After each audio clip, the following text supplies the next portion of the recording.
Hi everybody, Grandad here again. And what am I up to today? Well, today I'm taking a little break away from my normal procedure, and I'm going to try to do a little bit of electronics, which I'm not really very knowledgeable about, but I'm interested in it, and I have done a little bit of study on it. But what I've got in front of you now are all the parts to make a Tesla coil. Now, a Tesla coil is something I've been interested in for a while, and I've been looking it up on the internet, and it seems quite interesting. In fact, Nikola Tesla himself was a very interesting man, and he had a wonderful career in electronics, and he's been sort of left out of history a little bit, because not a lot of people know about Nikola Tesla and the Nikola Tesla, and the wonderful things that he invented. He made several hundred inventions to do with electronics, and he invented a different way of doing electricity, because originally they only had what they call DC current, and he managed to persuade people to use the AC current, alternating current, which we use today. And he was a pioneer in that. And he also did electric motors and dynamos and all sorts of things like that. In fact, he invented a lot of the things that we use in electronics today, which back in his day, which he died, I think, about 1945. So before I was born, this man had died. And of course, the electronics of the day were still very primitive. The radio was only beginning, and so Tesla was really instrumental in experimentation and working out all about electronics and what it could be used for. And at first he was laughed at. People thought he was crazy and mad scientist and all that. But as it's come about that now some of the things that Tesla was actually working on and what he developed have actually come to fruition. The internet and remote controls for television and radio waves and all that sort of thing, which is connected with wireless and electricity, were actually invented by Tesla, although lots of other people stole his ideas and their names are more known about. But it's well worth it if you get time to, and you want to know more about Nikola Tesla. Go on the internet and look for the videos covering his life, and you find he had a very interesting life. He came from rags to riches and went from riches to rags again. And he had quite a sad life. I mean, he lived till he was in his 80s, but he never really got the recognition for the wonderful things he did. Now, one of the things that he invented was a thing we call a Tesla coil. And it's a way of taking low voltage, which is low voltage electricity, and putting it through a little gadget that he made and into a coil, and producing very high frequency, high voltage current from it, a sort of a plasma. And he thought that this was a way of powering the world. And he tried all his life to build coils that would power, tremendous power, and power the world. So he was really trying to be something useful. But of course, as usual, these things get stolen by governments and the military, and they tried to turn it into weapons and all sorts of things like that. But he's a very interesting man, and I should look him up. Now, what I've got here is one of his little Tesla coils, which is a modern version of it. Now, this is, strictly speaking, is not a Tesla coil. It's using the principles that Tesla developed, but it's not using what they call a spark gap. It's using things like transistors. Now, I've got a couple of transistors here and different bits of electrical equipment. Now, as you see, if you look down on this table, I've got all the bits laid out and numbers by them. Now, very difficult. I was quite surprised how small this little kit was when it came. I expected it to be much bigger, and when I've seen videos on it, it looks a lot bigger. So I don't know, maybe through my camera here, this looks quite big, but I can assure you that this is only a couple of inches long and about an inch wide. And all the actual electronic bits are very tiny. And even the coil itself which we'll come on to later, is only about 2 inches long and very small. So that's all the bits I've got to work with. Now it came with sort of instructions, but they're not very good. I've showed you this already. There's no instructions as such, there's just pictures. And you have to sort of decipher from these pictures exactly what is to be done. Now I've looked through it and studied it, and I've laid out the components as best I can, and using a magnifying glass to read off this printed circuit all the various bits that have got to go together to make up this Tesla coil. Now these little things, the first ones I'm going to put on, they've got a little label on them, fortunately, which says 2K. Now if I take off these little bits of paper off this particular little things, now I think these are what they call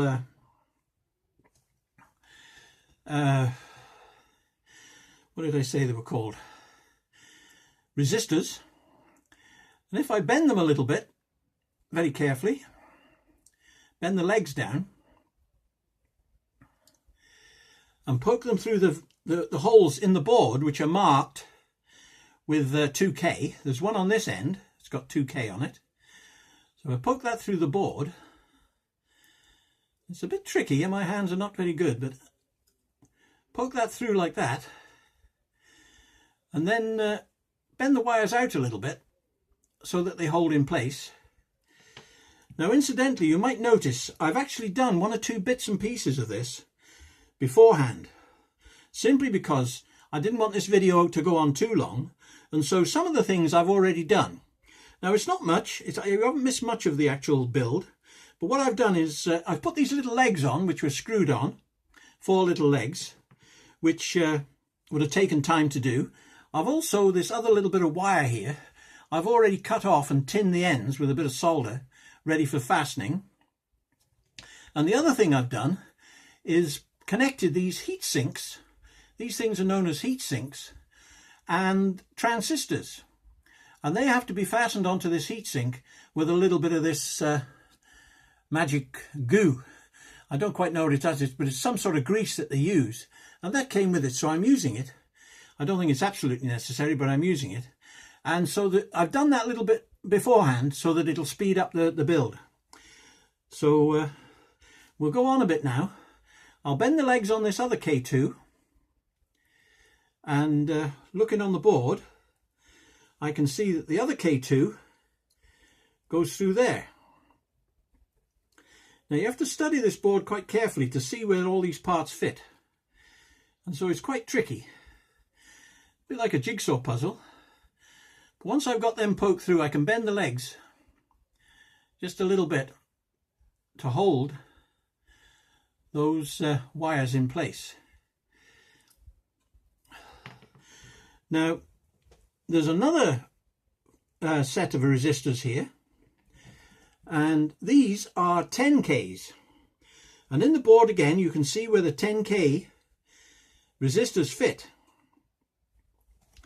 So I'll pull those off now, and I'll poke those through the holes where it says the 10K resistors go. Now I'm hoping that it doesn't matter which way round these resistors fit into these holes.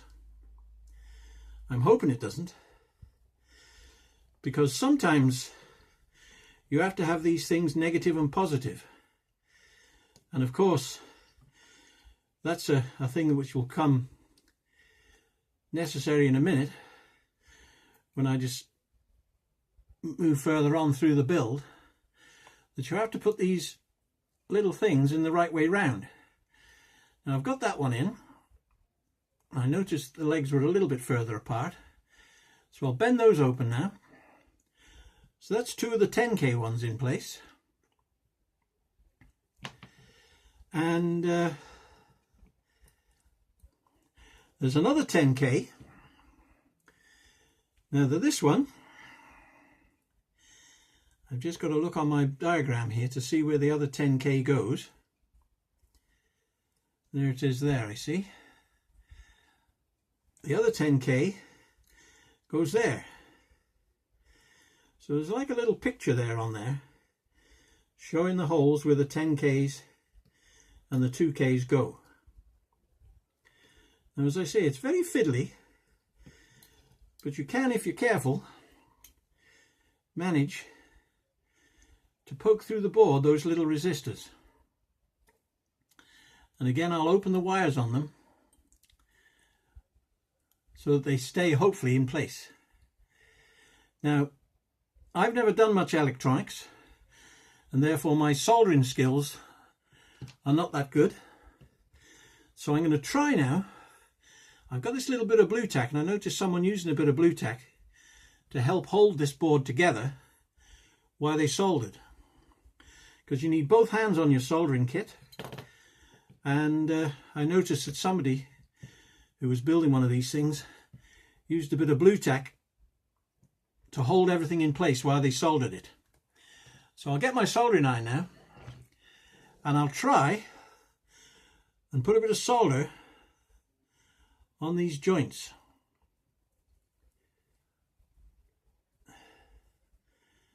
Now, I'm not sure how easy this is going to be to do.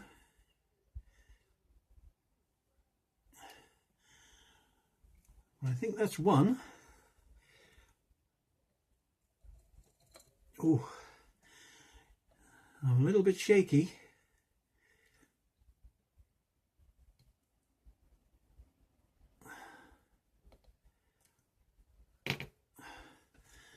I think my board's come on loose from my blue tack, which is a little bit of a nuisance. Let me just put that back in there a little bit firmer.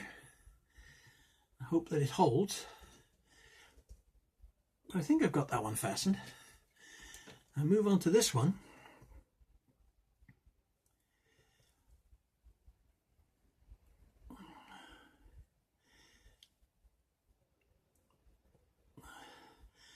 A little bit of solder on there, and a little bit of solder on that end.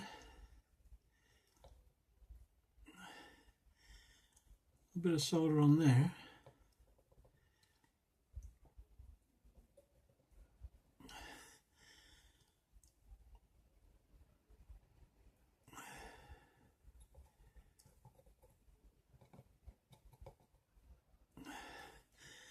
A little bit on that one.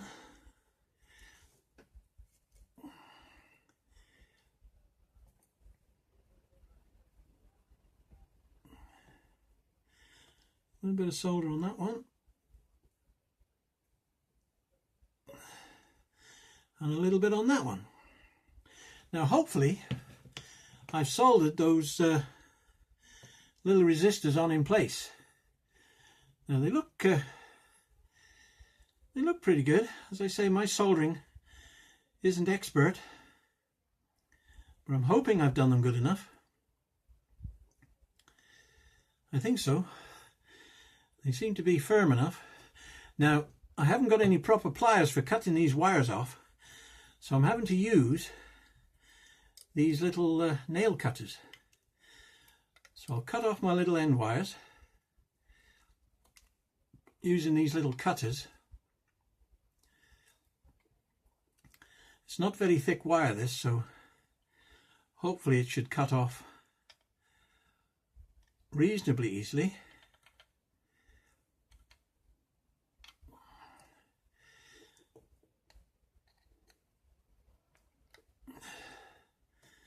And another one there. Right, so we soldered those on. It's a little bit tricky. And if I look with my magnifying glass just to check, I think I've managed to solder all those joints together. I hope so. It looks better from this side than it does from the front side, but as long as it's making a connection, it should be okay. Now, those are the resistors fitted in place. Now let me see, which is the next thing I want to fit on. Now, there's a little gadget here, which on the circuit board is marked as 1UF. Now I've marked it here as 1UF. Now, you'll see by looking at this that one of these legs, I hope you can see that, one of these legs is longer than the other. Now looking at my at the videos, it says that the one that's longer of these legs is the positive and the other one is the negative. Because I say some of these things have to be put in the right way round. So I'm hoping that I've got that right and that the long leg is the positive. Now on my board here, very difficult to see, but if I pull the magnifying glass on, you may be able to see through the camera. There's a little positive mark where this has got to fit. So if I put that on through there and slide it down into place, and again open the legs a little bit just to hold it in place, hopefully, I can now solder that into place, and I'm hoping that I've got it the right polarity. When I get my little soldering gun again, and as I say, this is really tricky.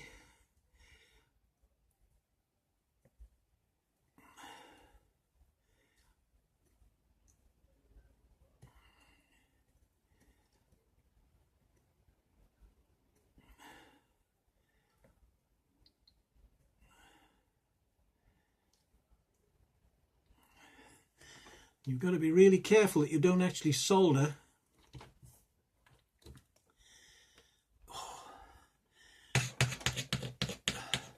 And I've noticed that when they do on other people, they have something they dip this soldering iron into to clean it. Now whatever that is, I haven't got it. So it's means my soldering iron might be getting a bit dirty.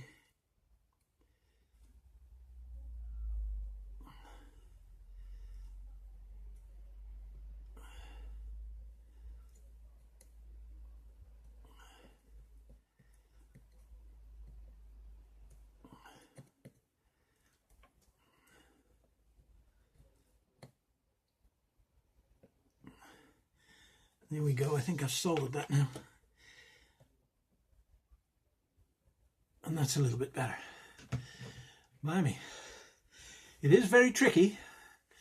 And Grandad being a bit shaky, being a bit old. But I think I've managed to solder that in place. And I can safely cut off the legs. Just like that. Now, the next thing I'm going to put on is another little boxy thing, and that's marked 105. Now I notice that the 105 is on this side here. Now these legs are both the same length, so I'm hoping that it doesn't matter which way round you put this little, I'm not quite sure what this thing is. People out who are watching may be laughing and saying, oh, we know what that is. But I'm not exactly sure what this little contraption is that I'm fitting on now, what it's called. Capacitor or something of that nature. But whatever it is, I'm going to have to try and put that on next. So here I go with my soldering iron.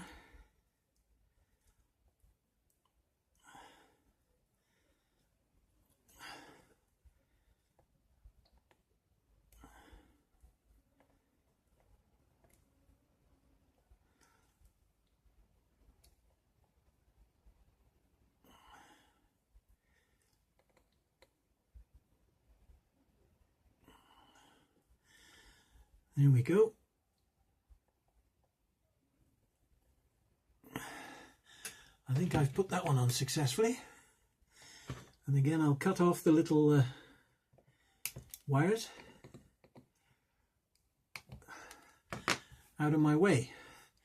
Now, the next thing I can see are two little LEDs. Now, it doesn't tell you exactly which ones the LEDs go in, or which way round they go. It doesn't say that one's, I mean the one's red and the one's blue, I think.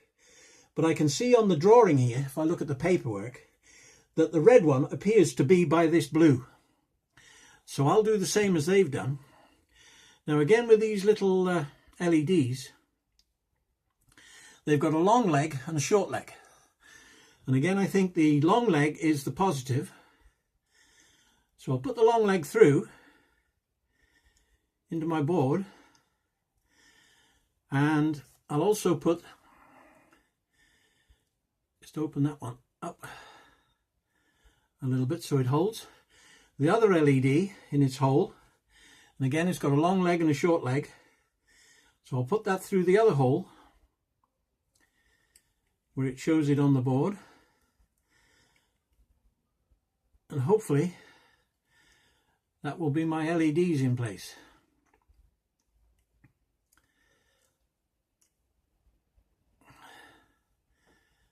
Open the little legs up so they don't drop out. Put it back on my bit of blue tack, that's really helping me.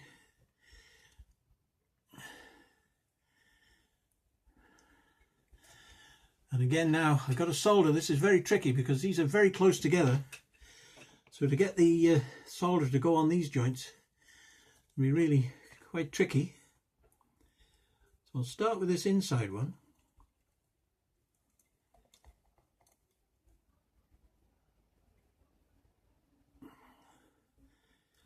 And then do the outside one. I think I've done it. Blimey. This really is tricky. Oh, I know my board's dropped out of my fastening. We better go back to locking this board back in again to my blue tack. I'll try that again.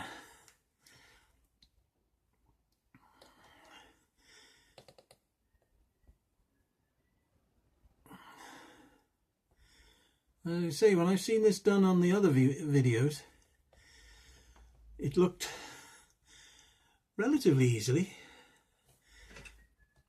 because it looked a lot bigger.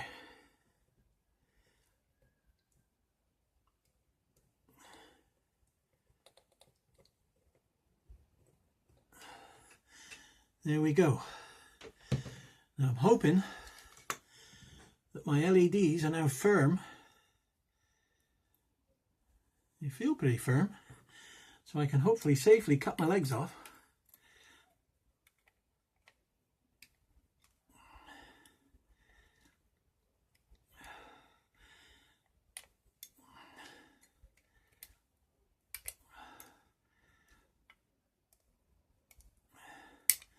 With my nail scissors, and that's the next little bit done. Now you may have noticed that on this board there's another little bulb here. Now from what I see of the videos, this doesn't actually fit anywhere into the electric circuit. This is for testing the coil once you've made it to see that if it'll light up. So that's a little test bulb that they give you to test the thing once you've made it. So that doesn't actually fit in anywhere. Now the next things I'm going to fit are these heat sinks with the resistor, with the I believe they're transistors. Now the one hadn't got a number on it at all, or it had got a number, but it didn't really correspond with what I was looking at on the board. The other one did have a number, so I know that that goes in the one place, and obviously the other one must go in the other place. So I've got the one here now, which is BD243C, and that one is on that side. So that fits in through the board with a heatsink on like that. Now the other one obviously fits through the other side, although I haven't got the numbers for that. There's nowhere else for it to fit. Now these are probably going to be one of the most difficult parts to fit, I would think. I don't know.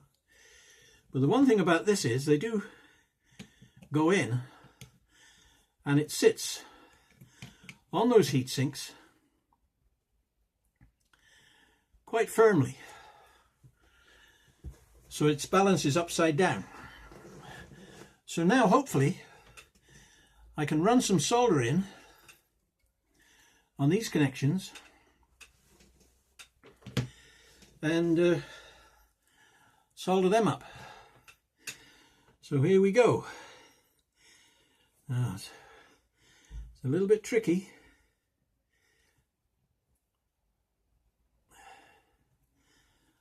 That's one.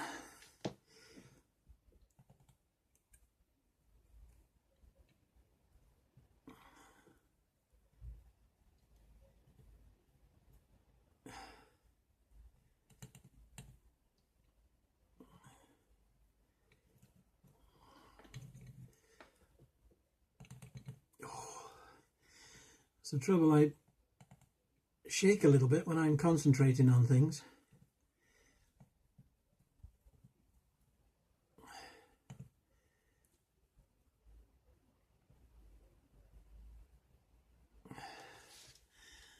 So I hope that's got it. Now then, I'll try one of these heat sinks. Now these are a bit tricky because apparently, because it is a heat sink, it absorbs the heat from your soldering iron. So these can be a little bit tricky, I've noticed, to actually solder together. Because you've got to pump such a lot of heat in for these to work.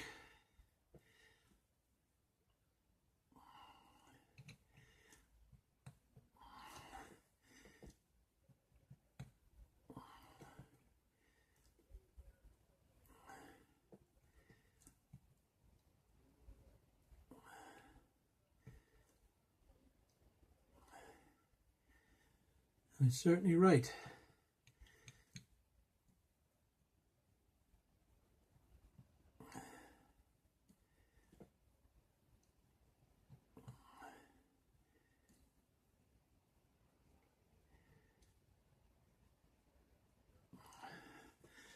Yes, this is proving to be very tricky. And it's probably the most difficult part to have to try and do. Because you have to put so much heat in for the heat sink to melt the solder.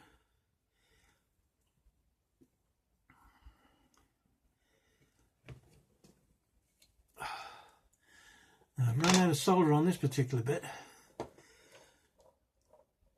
I have got some more solder, but I used this one because it seemed a little bit thinner and I thought it might work better.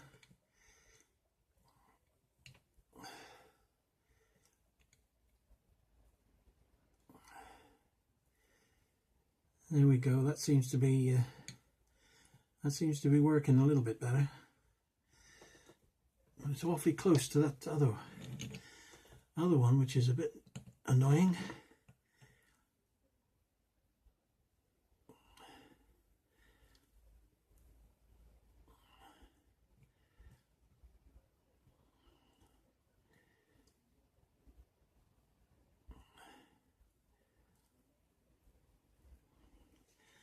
Now, this is probably the worst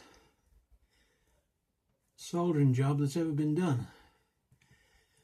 But I knew this was going to be tricky because of the heat being absorbed by the heatsink.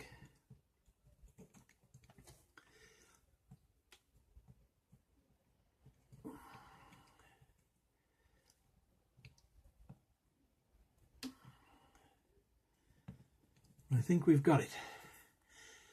That was very tricky. Now I think I'll try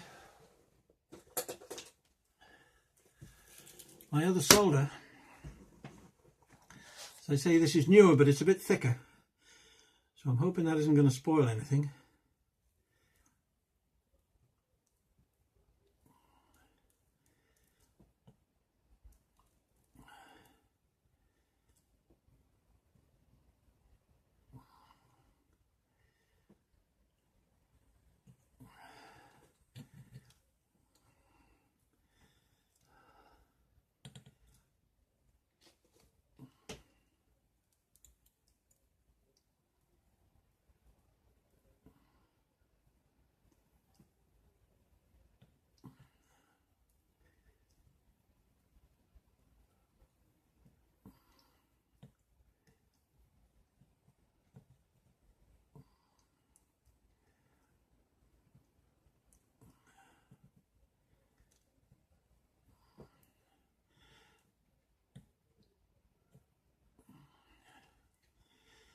A little bit tricky that was. I think I may have connected the two wires together there with the solders. I'll have to just check that in a minute.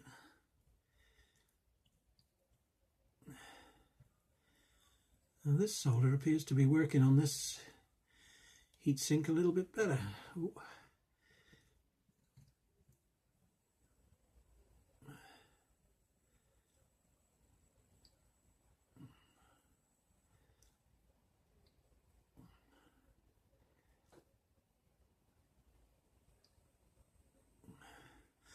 Right, that's got that one. Now I just want to check with my magnifying glass to see if I can see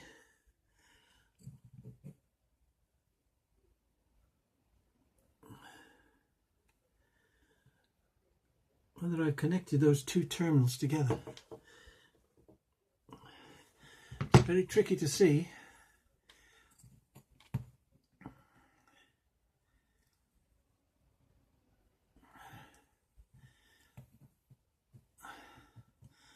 I don't think I have, but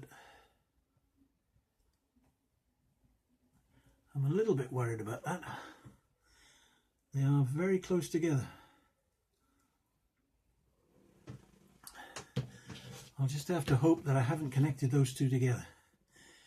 I've got a knife here.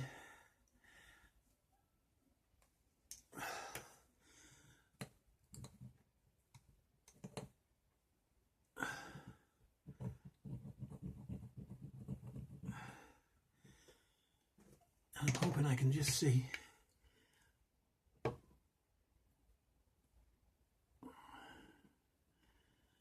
Whether or not I've managed to connect those two together accidentally.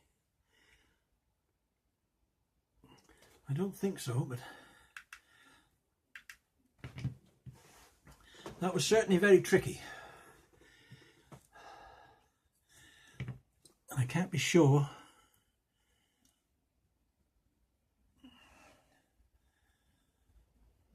whether I've done that or not. Now, I'll cut off the heat sinks with these. I don't know whether these will be strong enough to cut these bigger terminals.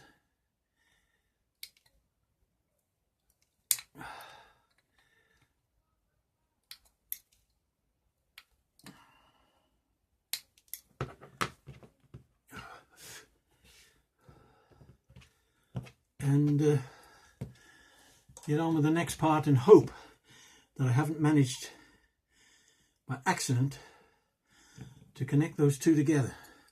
But for the life of me, I can't tell whether or not there is a gap there. I hope there is, and that doesn't short out and do some damage to my my circuitry there.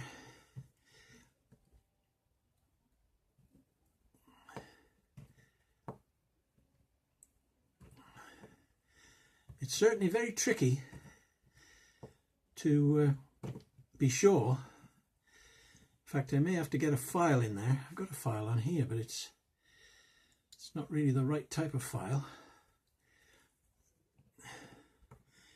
Because those terminals are so close together,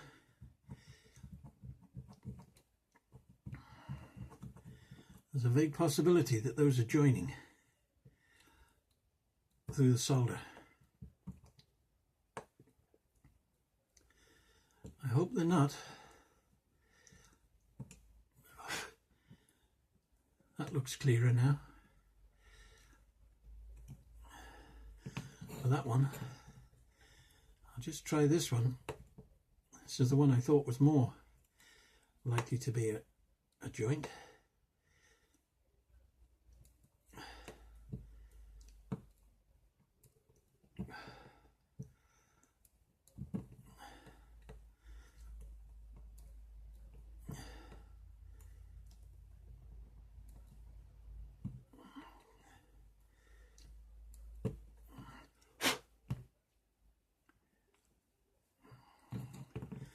I just hope there's no join there.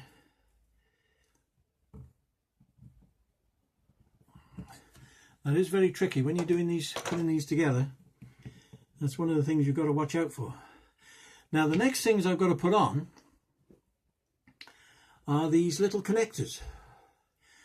Now one's for the power coming in, and the other one is for a speaker, because this Tesla coil, apparently when it's working, if it works properly, should produce music. So that's another feature of it, and I'm hoping by looking at this I can see where these particular things go.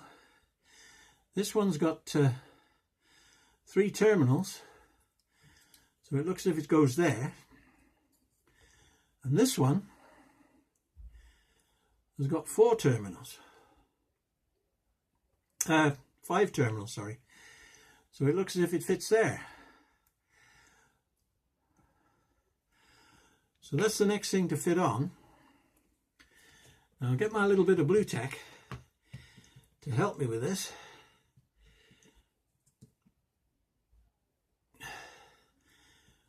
Which will hopefully help to hold this down in place while I glue, well, not glue, but solder this particular bit of mechanism. This is the power in, and I'm beginning to wonder whether I should have used this particular solder to start with, because it's newer and it's flowing better. It's making a better joint, and I wish I'd have used it from the beginning, but then you learn by your mistakes.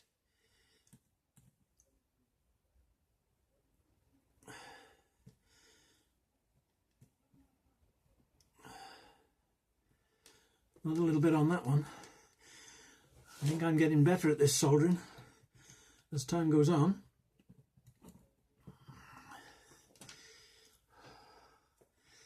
But it's very tricky.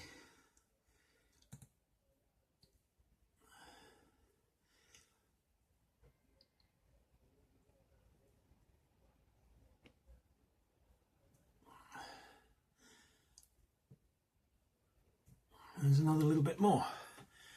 So that's the input jack put in. Now on this other side, I've got to put this audio jack in.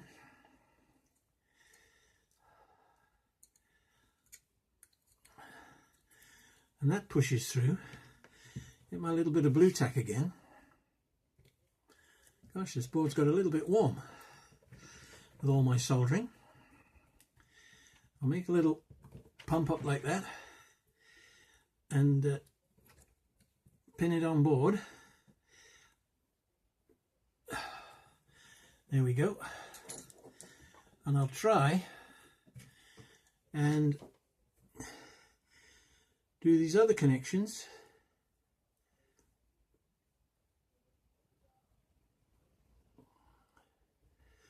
That's one.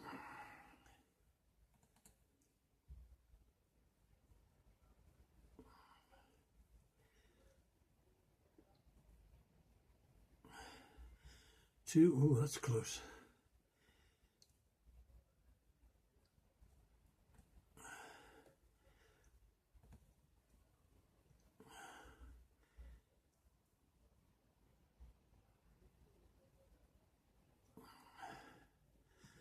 Four connections.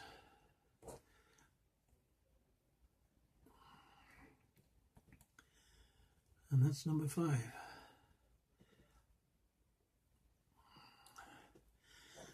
Now I wanted these to be fairly well secured because you're pulling plugs in and out.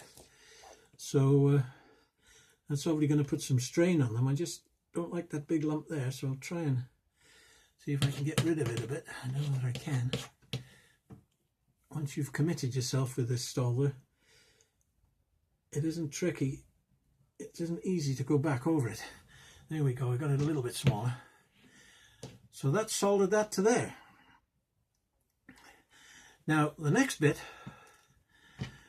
I've seen on the method of making it, and they generally glue the coil on now. Now I'm not sure that that's the best way, because when I was looking at my diagram, it shows here a picture of the wire being put on, this black wire, and they've curled it round and fastened it on before they've put the coil there. Now I've seen people having a little bit of trouble with this coil, putting it on. So I think I will try and coil this wire round the actual coil itself to make a loop. This might not be the best way of doing it, but I'm hoping it will be. I'm making the loop first. Now this might be a dreadful mistake, but I don't know. Now, as I said, I've already tinned the ends of these wires in order to help me, I hope, fasten this wire on. Now the one goes in this hole here,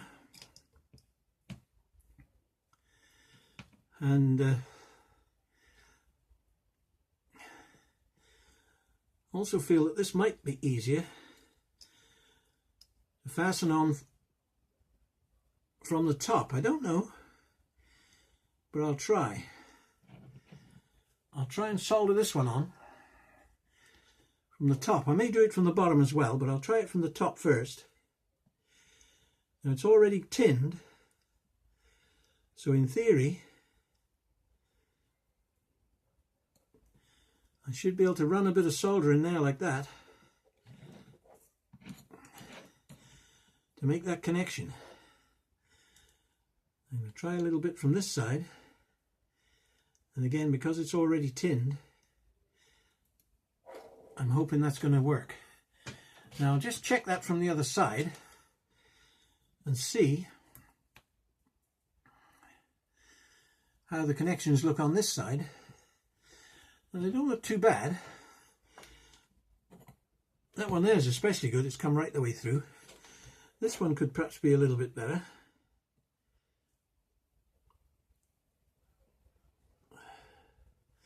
I'll just run another little bit of solder onto that one. Right, now the next part involves fastening the coil to the top. Now I've made my little coil of wire there, and this coil has got to fit inside it. And I'm hoping by doing that first it makes it easier. Now I've already scraped or burnt off this long wire at the side here. Now again, I've seen different ways of fastening this coil on. Some have used glue gun, some have used tape, and some have used what I'm going to try and use, which is super glue.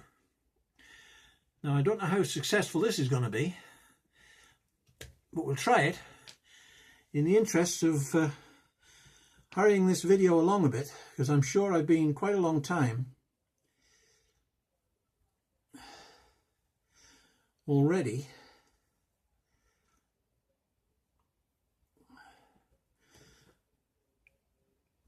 Oh, I wish I didn't have these shakes.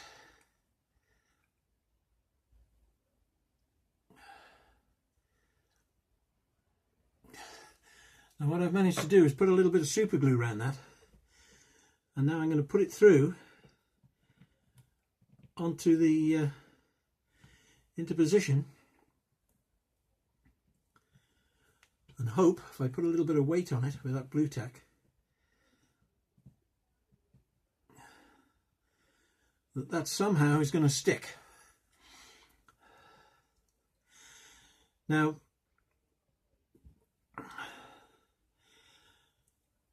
I think that's the job complete, but I have got a problem, a slight problem, and that is when I come to test this, I haven't got a lot of things to test it with. Now I was going to get a bulb, which I've forgotten. I mean, I've got this little LED, it's this little bulb they've given me, but I was going to get a fluorescent bulb, which I've forgotten to get, which is stupid of me. And I can't edit these videos very good, as you know, so I've got to do this on just one hit. So if this works, the only thing I'm going to be able to try really is the little light to prove that it's working, to prove other things. Now what I'll do, if you watch my videos, you'll know that if I don't manage to do something on one video, I try to go back to it on another video. And that might be what I've got to do here. I've got to come back to this experiment to show you the other things which I learned from using this little coil and anything I discover, any way I can use it. Now, the other thing I've got the cable here for the music. Now again, I haven't got anything other than my phone which produces music. So I may find that I'm not able to do the music bit, which is a nuisance because obviously from your point of view, you want to see everything that it can do. But unfortunately, we're going to have to do what we can, and the music bit will have to be shown on another video further along the line. When I'm showing something, I'll come back to this and show you it making music, if it will, and the other lights that it might do, and anything else I find of interest that this little Tesla coil, or a copy of a Tesla coil, will actually do. Now, it's very small, and but it can produce quite a lot of heat. And I noticed on the videos these heat sinks are really needed, because when you're running it, especially when you do high voltage going in, 24 volts for instance, these heat sinks really do warm up, so you can't run it for long before the heat sinks get hot. So that's a bit of a nuisance. And of course the actual wire itself gets hot with its plasma. Now the other thing that's a bit of a nuisance is my power source. Now I've got a power source here, which is a little transformer, and although it's got the right plug on it, this is only 12 volts. Now in the instructions, or such as they are, the information that comes with this thing, I'm sure that it says that you have to use a transformer which is between 15 and 24 volts. Now unfortunately I haven't got one of those, so if this thing turns out to be a fail, it may not be that it isn't working okay. So don't think that this doesn't work, because I'm sure that it does. It may well be that I haven't got the right power in my transformer to power it up, and I may have to get another transformer. And again, if that's the case, I'll show the new transformer I get on another video. Now hopefully, yes, this is now stuck. There's a little bit of wire sticking up there from that coil. Now the other end of the coil is down here, just hanging out the bottom under this wire. Now that somehow has got to be connected to this little portal here. Now it's quite long, so hopefully I can poke it through, and that will be the final connection. But it's such a fine wire, you can hardly see it. I've got it to go through. Now it does say in the instructions, if this thing doesn't work, it's probably because you haven't stripped or made a good connection with this coil onto your piece of apparatus.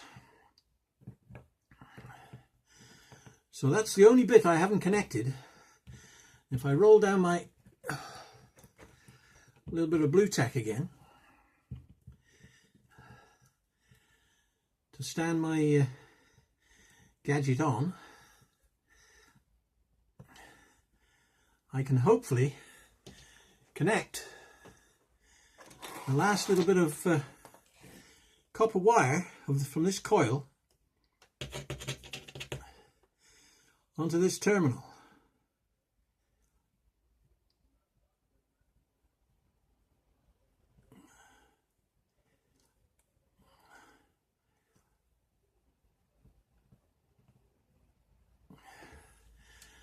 Now I'm hoping I've done that.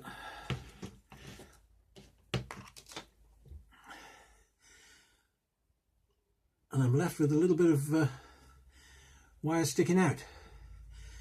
Now I won't trim that wire off just for a minute, because I'm not sure that that has made a good connection, so I'll leave it just for a little second. And what we'll do, we'll try now powering up this little gadget with my I'll unplug my soldering iron and I'll plug in my 12 volt transformer into my power bank here, and we'll see if when I plug this into the gadget it actually works. So here we go. Wish me luck. Let's see if this actually works.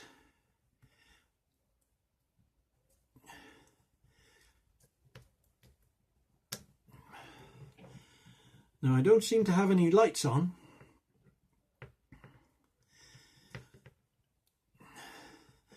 Which is a little bit disappointing. I was hoping that would light up, but it hasn't.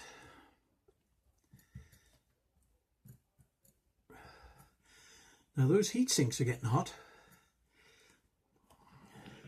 There's definitely power going into there somewhere. But for some reason my LEDs aren't lighting up.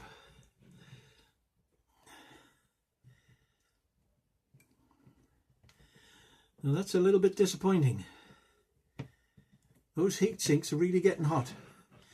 So what I'll do, I'll unplug it.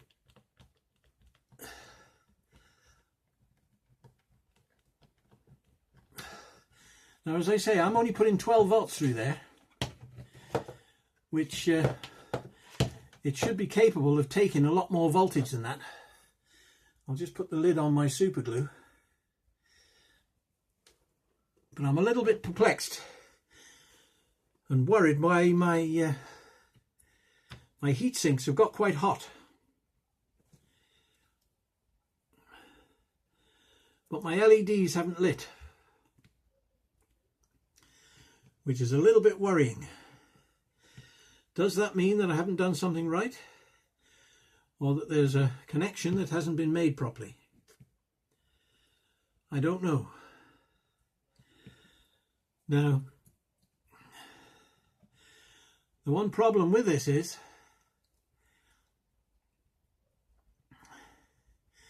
if it doesn't work, how do you know where to look?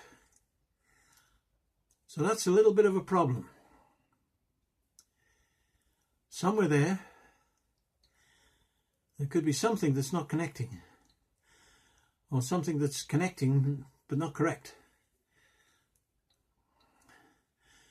And at the moment, I don't know what it is.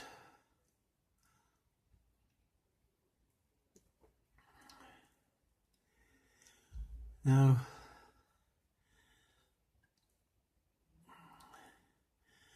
there's a couple of holes that aren't being used for anything, but I believe therefore they're there because they have other pieces of equipment.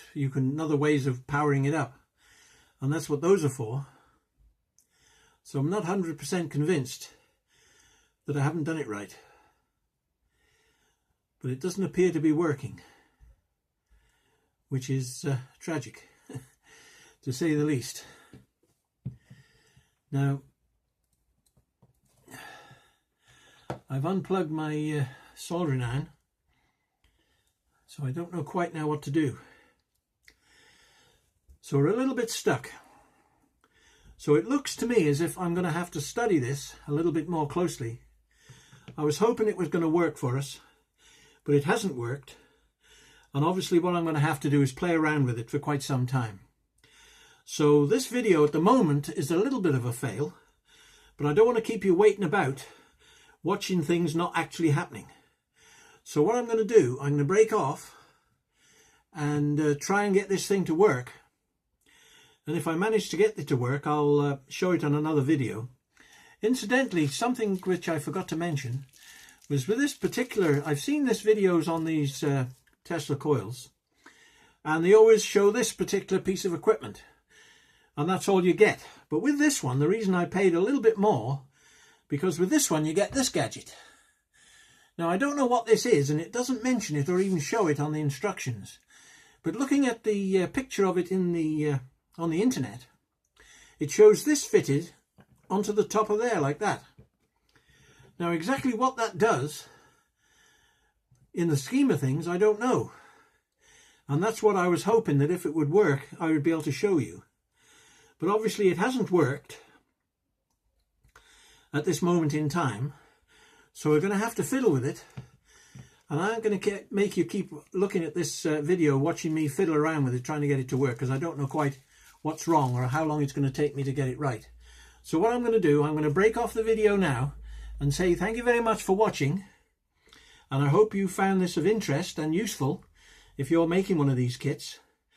And if I find out what's wrong with it and I manage to get it to work, I'll tell you on another video, which I'll bring up on a different subject, but I'll bring this into it so that you can find out about it. So stay tuned to my videos, subscribe if you can, and like the videos. I hope you'll like this one. This one doesn't deserve a like because it doesn't work, but that doesn't mean to say it won't. It just means that at the moment we're a bit stuck, but I don't want to keep you waiting. So until we meet again, it's Grandad signing off as usual and saying bye-bye now. Bye-bye.